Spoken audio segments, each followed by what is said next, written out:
Well, hello again, everybody. Dr. Arbeitman here. I am everything from the actor to the videographer to lighting and sound. Thank you for allowing me into your home. The purpose of this video is to give you sound ergonomic or work posture advice. And I was inspired to do this video because of the number of phone calls or text messages that I've been receiving where people, friends, family, and patients are now experiencing a whole new set of symptoms because their work habits have so drastically changed. Maybe they didn't have a desk job, but now they're sitting at a desk. Maybe they didn't have a good home workstation and they kind of rigged something up. Maybe they're spending more time and hours in front of a laptop or a monitor than they are accustomed to. So this has led to new pain syndromes starting to show up in places that they never were in their body because, quite frankly, the body isn't conditioned to do what it's being asked to do. So one of my friends called me yesterday and he said, I'm experiencing pain on the left side of my lower back at night. It's only at night. I've never had it before. And here's somebody that was working in New York City, going from building to building, constantly on the go, meeting to meeting, and now he's working at his kitchen table. And we made a few modification tips that I'm going to share, and I got a text message today that the pain was gone last night. So consider this your telechiropractic. So I don't have a desk job, but I do have a desk and a computer and a monitor. And so let me show you just a few simple things to make you aware of your own workstation. So with the monitor, you want to make sure that it's eye level or above. So the more adjustable things are, where they can go up and down like this, the better. And so I have my monitor as high as possible when I'm reviewing x-rays.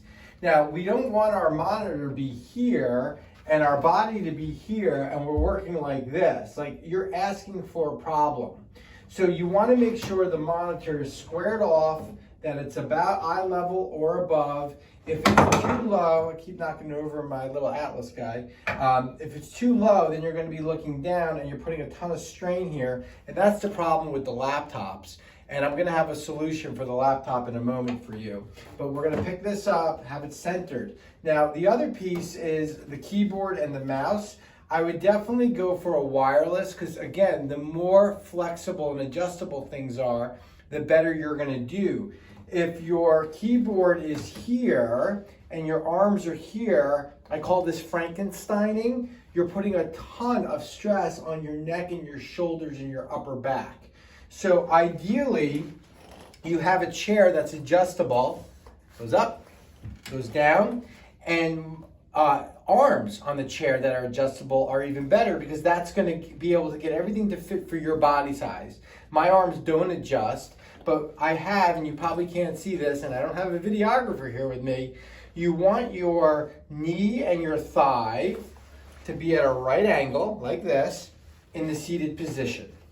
You want your arms to be able to rest on the arms of the chairs and your keyboard and your mouse really close by. So now the chair is holding my arms up and my traps and my shoulders are relaxed and I can work on the mouse here. If you're doing this and you're doing this, you're asking for trouble. I guarantee it.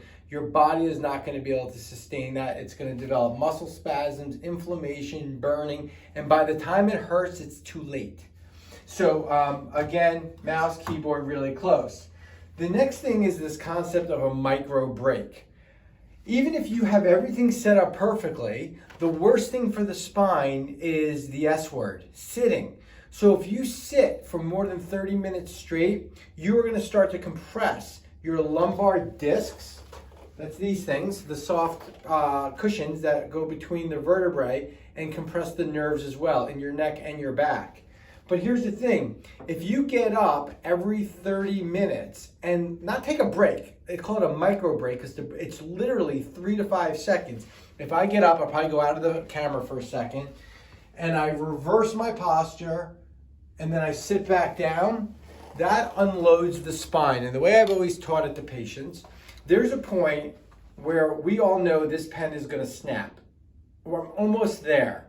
But if I come off of it for a second, I could put double the force on all day long and it will never break. But if I stay with it and stay with it and stay with it and stay with it and stay with it, it's gonna break. So that's what the micro break is. Now I know what happens because I'm guilty of it too. We get engrossed in our work and we don't get up. So what you have to do is set a timer on your phone to go off every 25 minutes. The Apple Watches do it. They say it's time to stand, and then what you do is you end up hitting dismiss.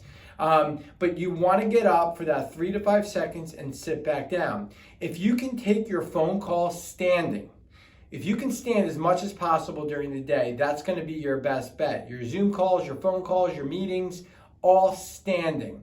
And that leads me to the next thing that I want to talk about. I'm looking over there, I would definitely set your computer, let me see how this looks. Oh, this looks good. I would set your computer and or your laptop to an external monitor like this. If you're going to be working at home for a while, which people are, you can just bring your keyboard and your mouse over, and I would find, I don't know if I'm out of the camera, I would find a table like this in your house so you can have a standing workstation. This is going to save your neck and back. And if you can go back and forth between the seated and the standing position, that's going to be your best bet. They make these variable desks. Many of you had them in your workplace. And you may want to make that investment now for your home office, and the variable desk will go up and down. But if that's not an option for you, this is definitely an option, and then you just kind of hook your computer up into a bigger monitor. And so if you have a laptop, instead of being curled from the couch over the laptop, you can hook a television into your laptop and just control it from that keyboard. And so this enables me to work in a standing position. And obviously I wouldn't be this close to the monitor. I'd probably have it here, so based on the size of the monitor, but this is just the way I have my office set up. But I think you get the point. If you're standing for a while, you can also put an anti-fatigue mat underneath you if you have something like a yoga mat or a gym mat in the house. And the other thing you can do is you can put a little, I used to say phone book, but we don't have those anymore, or a little step stool down right here on the floor. And by having one foot up on the step stool, or if you're at your kitchen counter, having your, open the cabinet door and put your foot on the, on the inside of the cabinet, that will take stress off your spine too. There's a lot of information there. There's a lot of golden tips. It doesn't take a lot to remove stress off of inflamed tissues. 1 or 2 of these little tweaks can make the difference between a good night's sleep and a bad night's sleep.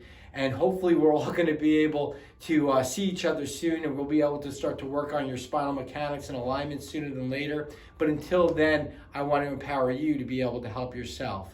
Stay positive, stay well. We'll see you soon.